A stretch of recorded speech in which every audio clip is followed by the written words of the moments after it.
You know, I got up this morning and the first thing I want to do is, cook breakfast, which I've done, work out, which I've done, and then jump on here and play some Apex Legends. But I can't do that today.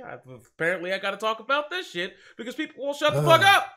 So there's a lot of people who are from the older games of the NRS variety. They're playing MK9 and Injustice 1, or people who even predate that and went through the 3D Midway character crisis, aka Deception, Armageddon, Deadly Alliance, and of course, MK versus DC, not necessarily in that order. However, moving past that, for some godforsaken reason, now you got people coming out the woodwork saying, yo, these new bloods, the people who play in these new age NRS games with the hyper offense and all the crazy gobbledygook, man, you wouldn't been nothing in MK9. If you were in Injustice 1, you would have got slipped, slapped, and click-clacked because you're garbage, you're free, you got no fundamentals because you're playing these hyper offensive games.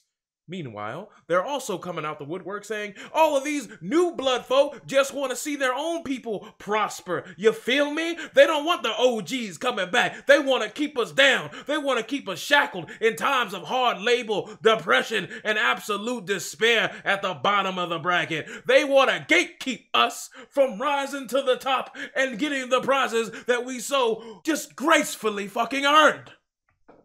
You should add more gangster in your words. Just to give that Francis Look, sometimes you gotta translate some of the vernacular. Anyways, then on the flip side, you have some other individuals from the New Blood saying, yo, I don't care about your fucking Evo medals you got before the goddamn Civil War. Matter of fact, I don't care what you got in the War of 1812. If you can't come out today and show respect for the game and beat me now, doesn't matter what you did in the past, you're trash. That's like if, I don't know, like, let's say for the sake of the argument, somebody came out here today and said, yo, I can beat Michael Jordan in a one-on-one, and if he can't beat me now, all the rings he got in the past suck dick. Like, what? Like, huh? What are we doing? What are we doing right now? What are we doing right now? And some of you are going to be like, well, is this not true? Is this not, like, how we should handle the business? Look, let me tell you something. Welcome to the competitive era of anything, folks. That's why the LeBron versus Jordan argument, to this day, has not been settled. All right? You'll got people saying, but look at, he went to 9 straight finals. LeBron's the GOAT. He's the best. And it's like, then you have the argument. He was in the weakest conference for the longest time. He finally joins the West, gets eliminated in the regular season, no playoffs for you. Then, after that, you'll have people saying, also, yeah, look at the rest of the East and how absolutely garbage and despicable it was for the majority of that run. You put LeBron anywhere and allow him to dictate the pace and who he wants to sign and when he wants to sign them. Of course that team is going to be the best in the East because the East's most competitive team for some of the past several years was the Hawks. They fell off recently, but think about it. The Hawks were a consistent playoff team for a lot of LeBron's historic run. Think about that. That's kind of sad. Yeah, it kind of is. But anyway, apparently Vince Carter's doing things. I thought that man retired, but anyways. So, even if we move past that in the great frontier, you got people saying, but what about Montana versus Brady? Look, you'll have people saying Montana's the GOAT, 6-0, undefeated in the Super Bowls. He's the greatest. He flexes on the bitch named Brady. But then you'll have people saying, but Tom Brady's been doing it like he's the greatest man to ever do it in the modern era. Look at all the records he broke. Even if the rule sets promote a hyper offensive gameplay, they promote the fact that defense is punished for just even attempting to play defense with all these pass interference calls that aren't even pass interference call and phantom roughing the passer calls. Oh, you sacked the quarterback? That's a fine and an ejection because you're not allowed to touch the quarterback in the modern era. But then people are like, but you can murder and damn near molest the quarterback back in Montana's days. So Montana's a real one out here. That's a soldier. Therefore, if he went undefeated, it means more to them. And it should mean more to you than anything Brady's done over the past 15 goddamn years. The point is, depending on which lens you want to look through, you're going to see whatever the fuck you want, so none of this really matters. MK11's right around the corner, so handle your business then in the game. Don't get personal with it. Don't try to throw hands with it. Each and every one of you, whether you're new blood, an OG, a veteran, or a rookie, it doesn't fucking matter. You're going to have a point because your viewpoint is going to be skewed and different no matter which part of the lens you're looking through, all right? That's just how fucking competitive nature works. You're just going to be blind and sometimes willingly ignorant to some shit that's happening. Like, that's just how it works, okay? That's how it works. Because remember, there were some old heads and some new bloods who were like the meme with the handshake. I'll put it up there. Remember, hating on Ninja Killer would be in the middle. Y'all know what I'm talking about. Y'all know it. Don't act like it didn't happen, because it happened. Let's not try to like rewrite history there. But the funny thing is, a lot of people like to say, but the NRS scene is so toxic. All right, so a video surfaced this morning at Tekken House where apparently Poke Chop was about to put the hands to some Akuma player, tell him to step outside. Now look, I don't know what the fuck that was all about, but I know for a fact, you just replaced Poke Chop with Perfect Legend, and you replaced the Akuma player with Tweety. All of a sudden, y'all be like, the NRS scene is toxic, and I knew they couldn't do anything about it. Look at those rapscallions that, like, come on, like, we know how this works. That's just how the shit would have went down. Because that's how that shit goes down even in tweet forms.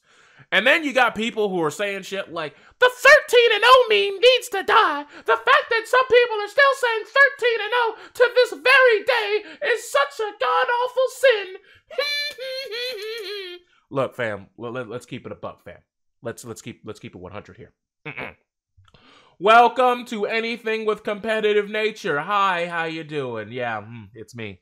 Let's go back to sports. I understand some of you don't watch sports, but you should. You'd get these things a lot quicker. You wouldn't need me to explain them. So, that being said, remember the Falcons a few years ago? They were in the Super Bowl. They were up, what was it, 28-3? 28-3. And oh, yeah, they lost. Wow, they lost. Blew a 28-3 lead. And it's 2019, and people still bring that up. It's a meme. It's a meme. You know what else they bring up? When the Warriors blew the 3-1 lead to the Cavs. And since then, the Warriors have dominated. They've won championships since then. And to this day, people will still bring up they blew up a 3-1 lead like 3 titles ago. So the fact that people bring up 13-0, you should be happy that they're bringing it up. That means they're trying to rock your confidence, PL. That means they're trying to get in your head. They want to annoy you because that's all they got. A lot of them know they can never beat you. So this is what they got. Now, some of the people who are throwing it against you are just throwing it against you, even if they can beat you, because they know it probably gets to you. And if it doesn't, who cares? Why does anyone give a shit if PL's not bothered about it? Who gives a fuck? The only thing about it is, no one is ever going to let 13-0 go because of what PL did, okay? For those of you who don't know, when him and Tweety were having their back and forth on Twitter, Honeybee screen capped a couple of those things.